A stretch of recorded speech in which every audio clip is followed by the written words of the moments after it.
1절부터 14절까지 말씀을 같이 읽습니다. 하나님의 뜻으로 말미암아 그리스도 예수의 사도된 바울은 에베소에 있는 성도들과 그리스도 예수 안에 있는 신실한 자들에게 편지하노니, 하나님 우리 아버지와 주 예수 그리스도로부터 은혜와 평강이 너희에게 있을지어다.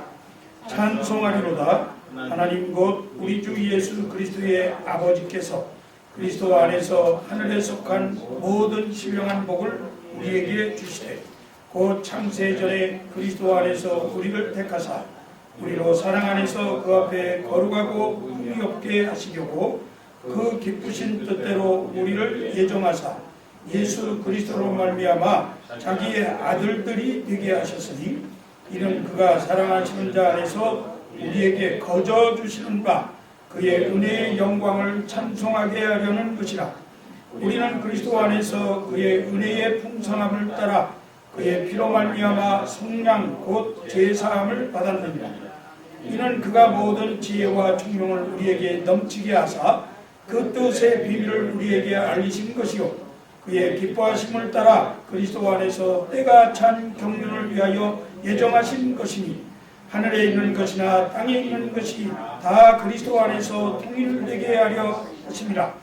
모든 일을 그의 뜻의 결정대로 일하시는 이의 계획을 따라 우리가 예정을 입어 그 안에서 기업이 되었으니, 이는 우리가 그리스도 안에서 전부터 바라던 그의 영광의 찬송이 되게 하려 하심이라.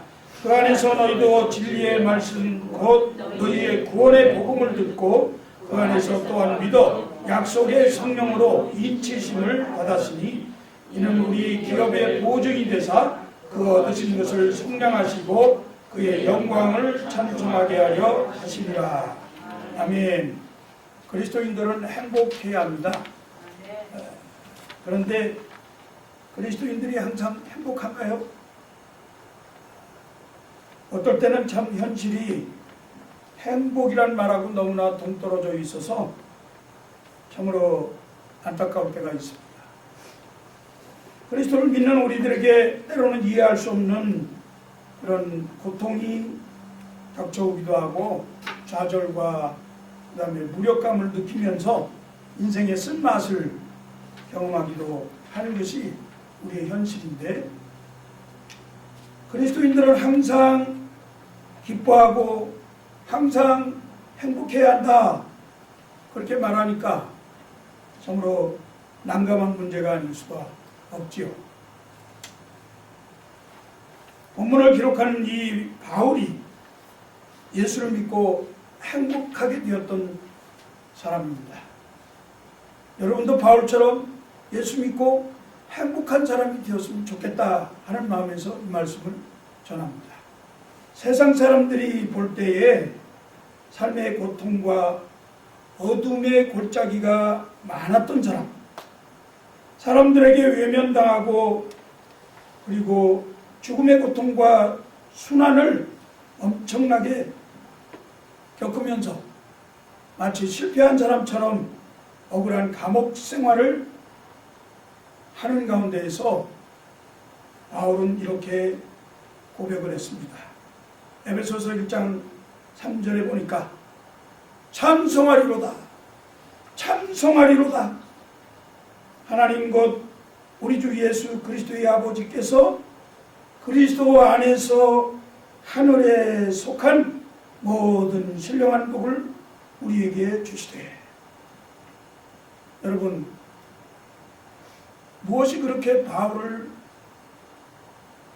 벅찬 가슴으로 찬송하리로다 이렇게 노래할 수 있도록 만들었을까요?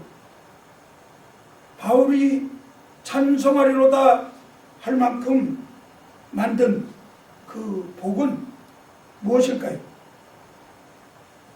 사람들은 보통 복이라고 하는 것에 대해서 너무나 많이 다른 생각들을 하고 있는 것을 발견합니다. 우리 머릿속에는 항상 신앙생활하면 만사형통, 예수 믿으면 무사복락, 이런 생각을 가지고 있어요. 이것을 기복신앙이라고 말합니다. 신앙생활 잘하면 물론 세상에서 복을 받을 수 있습니다. 한 예를 들어볼까요?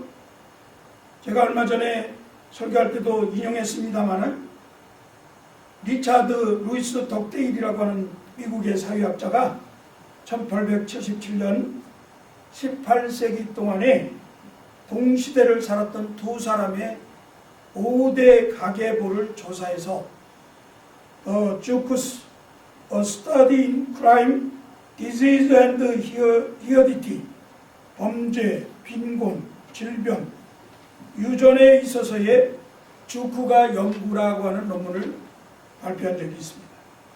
루이스 덕데일은 이 논문에서 목회자이었던 조나단 에드워드의 가계부를 조사했고, 반면에 도둑의 소굴에서 살았던 맥스 주크스라고 하는 사람의 가계부를 조사했는데, 조나단 에드워드의 가계부가 5대에 걸쳐서 1394명의 자손들 가운데서 13명이 대학 총장, 65명이 교수, 3명은 상원의원, 30명은 판사, 100명은 변호사, 60명은 약사, 75명은 육군과 해군의 장성, 그리고 100명은 목회자와 선교사, 60명은 유명한 저자, 1명은 미국의 부통령이 되었다.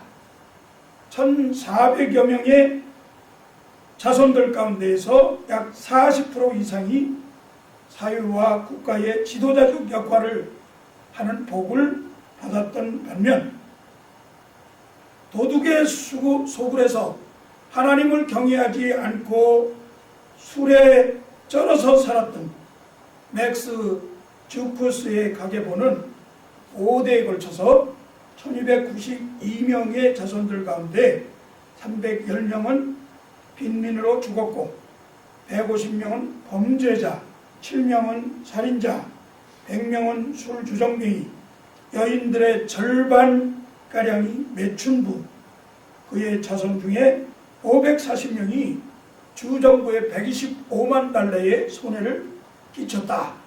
그렇게 발표했습니다. 그래요, 여러분. 앞에 예를 보더라도 예수를 잘 믿는 경건한 가정의 자손들은 가정이 행복해지고, 자녀의 복, 건강의 복, 지혜의 복, 그리고 명예의 복, 물질의 복 등 잘 되는 복을 받을 것 같습니다. 또한 지금 당장은 좀 어려운 것 같고 잘 안 되는 것 같아도 하나님이 때를 따라 세상에서 잘 되는 복을 반드시 은혜로 주실 것을 믿습니다.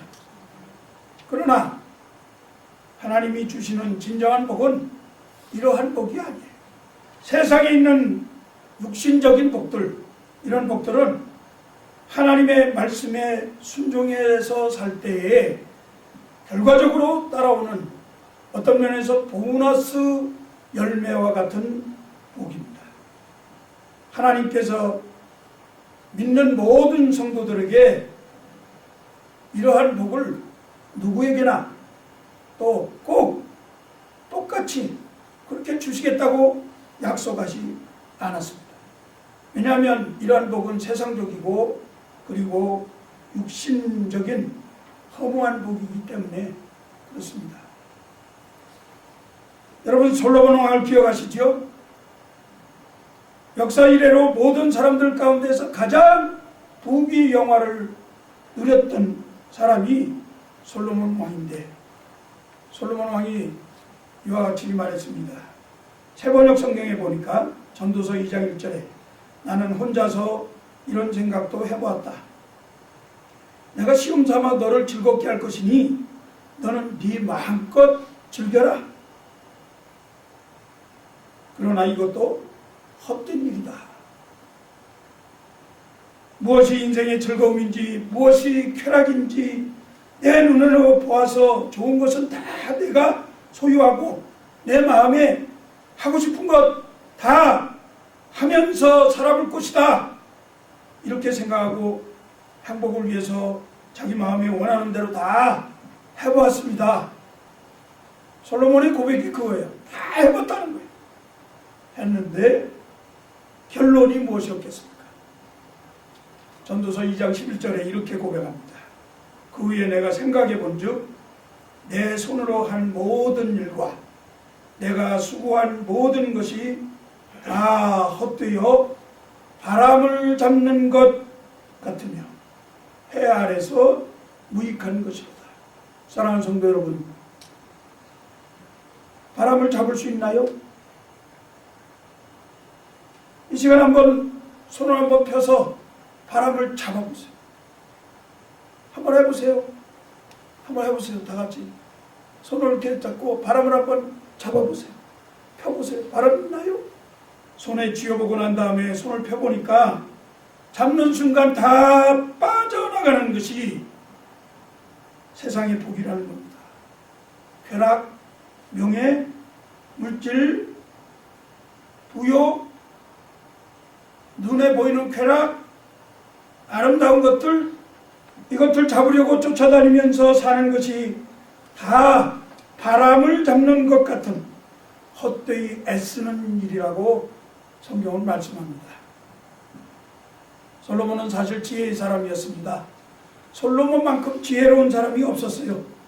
그런데 그 지혜로운 사람이 모든 일들을 경험해 보기 전에 헛된 것이라는 것을 미리 알았어야 하는데 시간, 물질, 그리고 건강 모든 것들을 다 낭비해 보고 나서야 이것이 헛된 일이었구나 그렇게 깨달았다는 것입니다. 이것만 봐도 인간들이 얼마나 어리석은 자들인가 하는 것을 우리에게 가르쳐 주는 것이죠. 이미 선조들이 경험하고 허무하다고 알려주었는데 지금 세상에 살고 있는 우리들도 인생이 세상 공백이 얼마나 허무하고 무가치한 것인가를 깨닫지 못하고 그렇게 바람을 잡는 인생을 살고 있는 것이 참으로 안타깝다 하는 것입니다. 그저 정신없이 바람 찾아서 바람을 잡으려고 쫓아다니면서 그렇게 사는 모습들을 볼 때 참으로 마음이 답답함을 느낍니다. 하나님은 우리에게 이렇게 안개와 같이 사라지고 바람을 잡는 것 같은 허망한 복을 약속하지 않으셨습니다. 열심히 노력해서 우리에게 얻어진 것이라 하더라도 자신을 위해서도 아니고 결국 남을 위해 두고 갈 없어져 버릴 것 같은 바람처럼 허망한 이런 육적인 복을 위해서 만일 우리가 예수를 믿는다고 하면 우리같이 어리석은 사람이 어디 있겠느냐 그 말입니다. 우리는 지금 예수를 믿는 것이 이런 허망한 것을 쫓아서 믿는 것이 아니고 육적인 복을 받기 위해서 믿는 것이 아니라 하나님께서 우리에게 약속하신 하늘에 속한 신령한 복, 이 복을 위해서 예수를 믿는 줄로 믿습니다. 여러분, 이보다 더 큰 복이 어디 있겠습니까? 우리 다 같이 성경을 한번 같이 다시 한번 읽어보겠습니다. 에베소서 1장 3절에서 7절까지 한번 읽습니다. 찬송하리로다 하나님 곧 우리 주 예수 그리스도의 아버지께서 그리스도 안에서 하늘에 속한 모든 신령한 복을 우리에게 주시되 곧 창세전에 그리스도 안에서 우리를 택하사 우리로 사랑 안에서 그 앞에 거룩하고 흠이 없게 하시려고 그 기쁘신 뜻대로 우리를 예정하사 예수 그리스도로 말미암아 자기의 아들들이 되게 하셨으니 이는 그가 사랑하시는 자 안에서 우리에게 거저 주시는 바 그의 은혜의 영광을 찬송하게 하려는 것이라. 우리는 그리스도 안에서 그의 은혜의 풍성함을 따라 그의 피로 말미암아 속량 곧 죄사함을 받았느니라. 아멘. 감옥에 갇혀 있으면서도 미래가 불투명하고 목숨이 경각간에 달린 상황에서도 평안한 얼굴로 찬송하리로다 찬송을 부르며 감격의 눈물을 흘리면서 힘찬 확신으로 찬송하리로다 이렇게 외치는 이 바울의 모습을 보면서 바울이 이렇게 감격하고 확신할 수 있었던 그 하늘의 신령한 복이 무엇인가 우리는 한번 깊이 생각해 보아야 합니다. 여러분 한번 같이 따라서 해보십시다. 하늘에 속한 모든 신령한 복을 우리에게 주셨다. 하늘에 속한 모든 신령한 복을 우리에게 주셨다. 믿습니까? 하늘에 속한 신령한 복이 무엇입니까? 그것은 바로 예수 그리스도 안에서 얻게 되는 구원의 복입니다. 우리 인간이 영원히 누릴 수 있는 최고의 복이에요. 하나님이 자기 이름을 걸고 우리에게 약속하신 신령한 복이에요. 이보다 더 큰 복이 어디 있겠습니까? 하늘에 속한 신령한 복을 바로 깨달으면 세상이 아무리 고단하다 해도 비록 우리의 소유가 없어도 성난 파도처럼 미친 바람처럼 계속해서 우리에게 닥쳐오는 염려와 근심이 있다고 하더라도 성령과 그리고 그리스도의 은혜 안에서 우리의 심령과 육체가 행복한 삶을 누릴 수가 있을 것이라고 저는 믿습니다. 하박국 3장 17절 18절 말씀을 우리가 너무 잘 알죠. 비록 무화과나무가 무성하지 못하며 포도나무에 열매가 없으며 감람나무에 소출이 없으며 밭에 먹을 것이 없으며 우리의 양이 없으며 외양간에 소가 없을지라도 나는 여호와로 말미암아 즐거워하며 그 구원의 하나님을 인하여 기뻐하리로다. 아멘. 그저 그냥 암송하는 정도로 이렇게 생각하지 마시고 이런 감격과 이런 벅찬 가슴이 우리에게서 나와야 되는데 이래서 우리가 찬송하리로다 이런 고백이 나오게 됩니다. 나는 여호와로 말미암아 즐거워하며 그 구원의 하나님으로 인하여 기뻐하리로다. 우리는 이미 하늘에 속한 신령한 복을 소유하고 있는 자들이기 때문에 이 세상 그 누구보다도 행복한 사람인 줄로 믿습니다.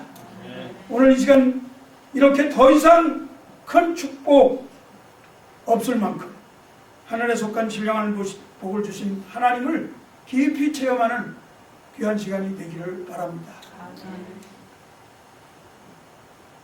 하나님의 예정과 선택 가운데에서 하나님의 아들이 된 것이 우리가 누릴 가장 큰 복입니다. 따라서 한번 다시 해볼까요? 하나님의 자녀 된 것이 가장 큰 복이다. 이보다 더 큰 복은 없다. 이보다 더 큰 복은 없다. 하나님이 우리를 자기의 아들로 삼아주신 것, 거룩하신 하나님이 죄 가운데 있던 우리들을 불쌍히 여기시고 깨끗이 씻어주셔서 거룩하심으로 덧입고 거룩하고 흠이 없게 하시려고 자기의 아들을 삼아주신 이 놀라운 복, 이보다 더 큰 복은 없다. 있습니까? 에베소서 1장 5절 말씀에 그 기쁘신 뜻대로 우리를 예정하사 예수 그리스도로 말미암아 자기의 아들들이 되게 하셨으니 라고 말씀합니다. 하늘에 속한 신령한 복을 주신 것은 사실 우리의 신분을 바꾸어 주신 것을 말하죠. 멸망받아 마땅한 마귀의 종, 그리고 죄의 노예의 자리에서 늘 헤매면서 살았던 우리들을 하나님이 전능하시고 거룩하신 그 자리로 우리를 격상시켜 주셨다고 하는 거예요. 이 놀라운 축복이 얼마나 크겠습니까? 이것은 하나님이 오래전부터 자기의 마음속에 계획을 가지고 이 계획을 이루신 것을 말합니다. 신학적으로 말하면 하나님의 구원 계획, 그 일을 이루신 하나의 방편으로 예정과 선택이라고 하는 이런 말을 쓰고 있는 거예요. 하나님이 벌써 우리를 구원하시기로 작정하시고 그리고 우리를 하나님의 아들로 삼아주셨는데, 세상에서는 사람들을 바라볼 때 성공 여부에 따라서 그 사람의 존재 가치를 인정하잖아요. 저 사람이 얼마나 멋지게 살고 있는가, 저 사람이 얼마나 부유하게 살고 있는가, 저 사람이 얼마나 높은 지위에 있는가, 그것을 보면서 사람을 인정하고 그 사람의 인격을 잣대로 이렇게 세우잖아요. 그러나 하나님은 우리 인생을 그런 것을 보고 하시지 않는다고 말씀했습니다. 하나님이 지금 나를 어떻게 생각하시고 누구로 인정하시고 그리고 얼마나 귀한 존재로 보느냐에 따라서 나의 존재 가치가 달라지는 거예요. 세상에서 아무리 인정받고 중요한 존재라 하더라도 하나님이 만일 나를 인정하지 않는다고 하면 나는 존재 가치가 없는 사람. 그러나 세상은 날 몰라줘도 하나님이 나를 인정하고 자기 아들로 뽑아서 삼아주셨다고 하면 여러분들은 복받은 자인 줄로 믿으시기 바랍니다. 하나님이 인정하고 아들 삼아주신 것이 이 세상에서 가장 큰 복인데, 이 놀라운 복을 하나님이 미리 계획하시고 그리고 그 계획 속에서 특별히 여러분과 나를 선택해서 뽑아 주셨다고 말씀합니다. 예정과 선택의 교리가 인간의 이성으로 설명할 재간이 없어요. 이해가 안 됩니다. 대답할 길이 없어서 자세히 설명하고 싶지 않습니다. 그러나 분명한 것은 하나님이 우리를 선택해 주셨다고 하는 사실입니다. 하나님이 나를 선택했다는 진리를 그대로 받아들이기만 하면 그것이 내 심령 안에서 예수 그리스도의 능력이 되는 줄로 믿습니다. 이것이 우리 성도들을 거룩하고 흠이 없게 하는 이보다 더 큰 복이 없는 신령한 복이 될 것입니다.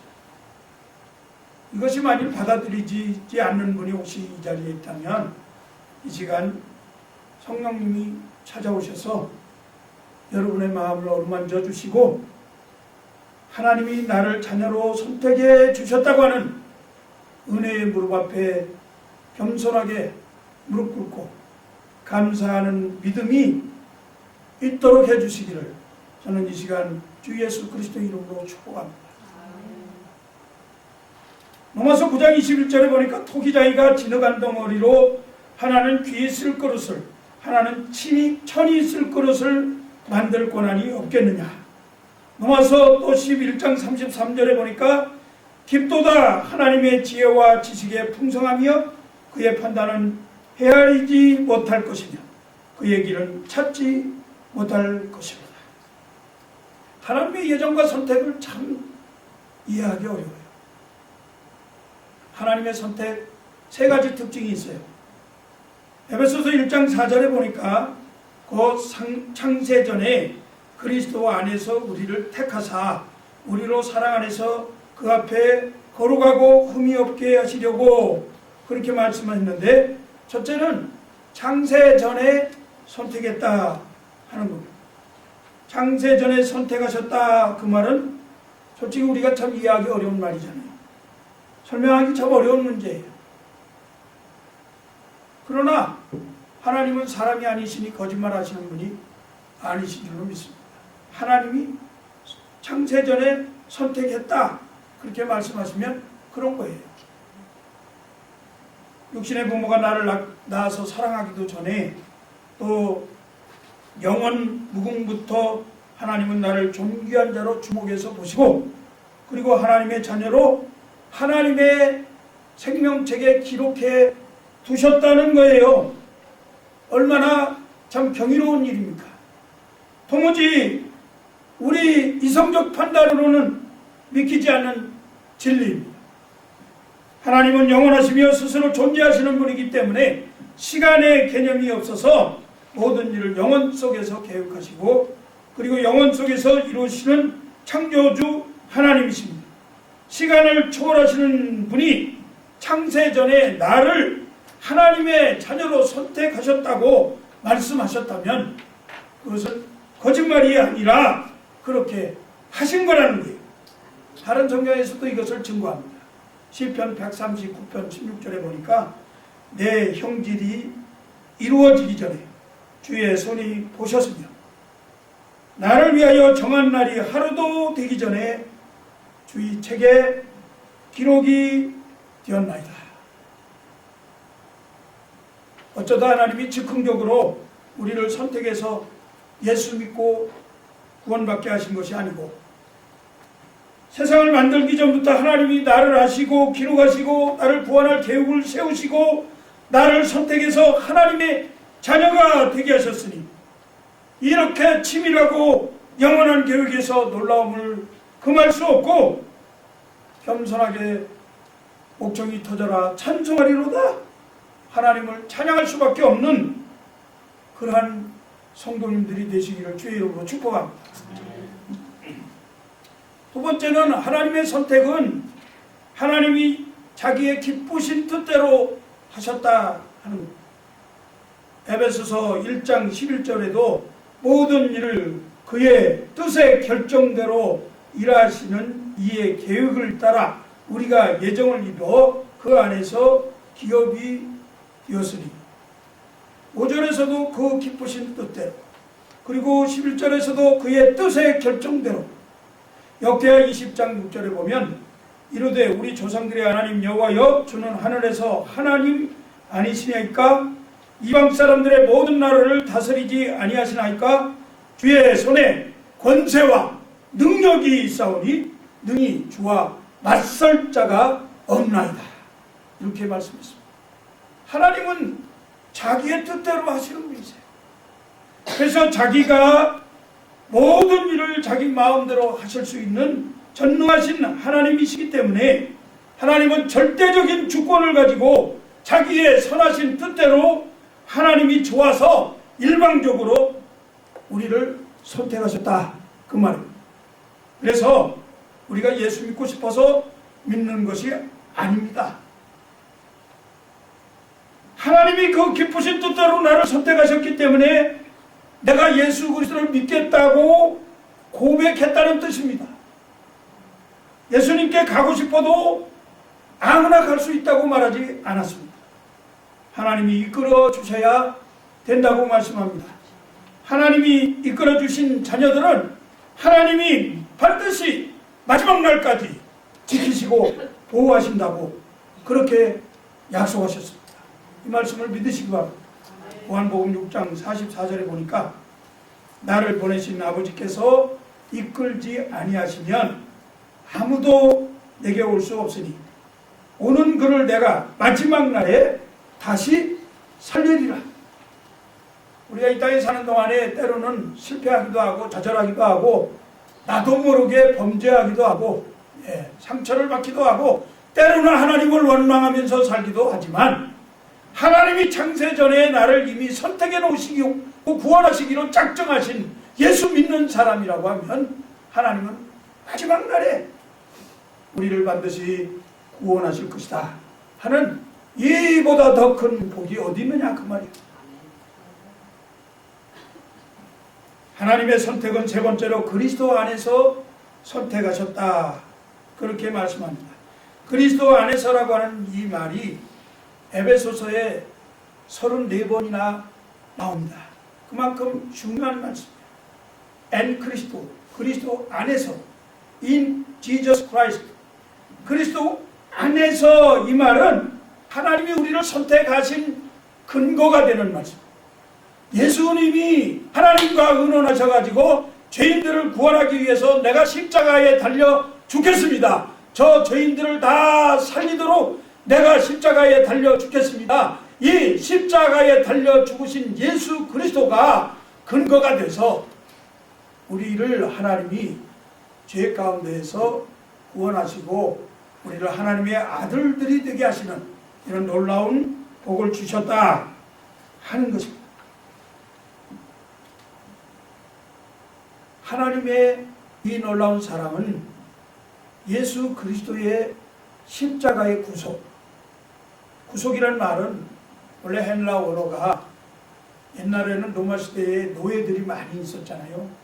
그래서 노예를 돈 주고 사서 값을 치르고 사가지고 사서 그냥 자기 종으로 삼는 것이 아니라 더 이상 노예가 되지 않도록 자유롭게 해방시켜 주는 것을 구속이라 그렇게 말하는 것입니다.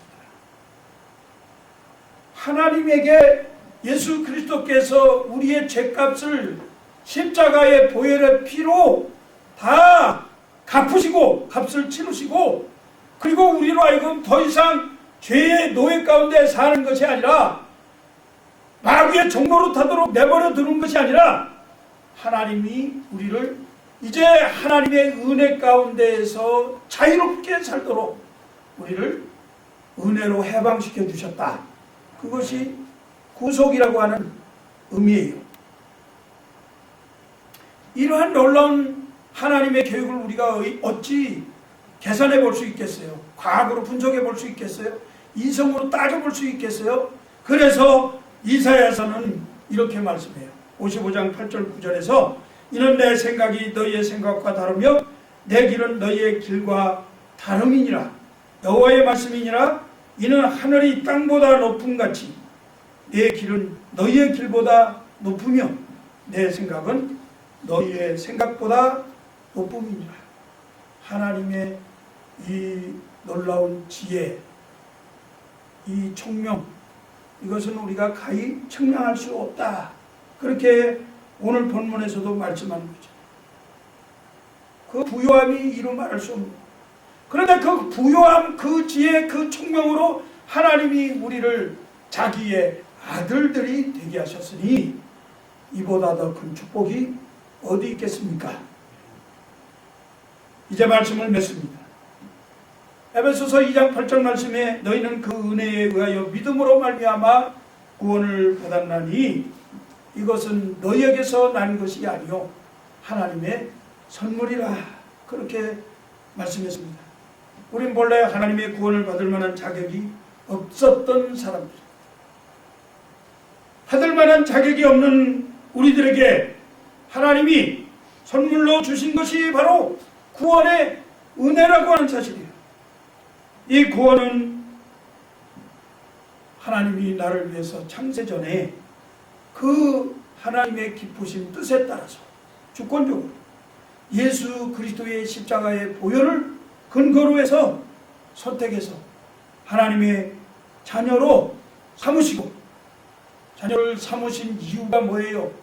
거룩하고 흠이 없게 하시고, 하나님이 거룩하니 너희도 그러하라 그랬잖아요.